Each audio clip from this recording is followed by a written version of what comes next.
আসসালামু আলাইকুম।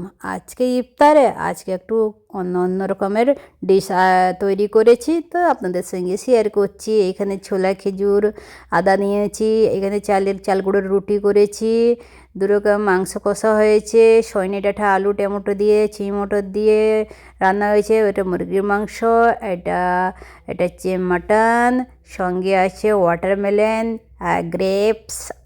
এই যে ইফতারির জন্য সব কিছু রেডি হয়ে গেছে। সঙ্গে হয়েছিল কোল্ড ড্রিঙ্কস একসা বসে আছে, একসা খাওয়ার জন্য অপেক্ষা করছে। ইফতারির সময়ও হয়ে গেছে। একসাকে বলছি তুমি দোয়া করো, রোজ রোজ নতুন নতুন আইটেম খাওয়া হয়, তাই না একসা? হুম। তো ইফতারির সময় হয়ে গেছে, চলো আলহামদুলিল্লাহ ইফতারিটা করে নিচ্ছি। এই রুটিটা কত সুন্দর নরম নরম হয়েছে। আজকে ফল কম করে কেটেছি, কেন আজকে নতুন একটু রুটি খাওয়ার ইচ্ছা ছিল সবার, তাই জন্য রুটি করলাম।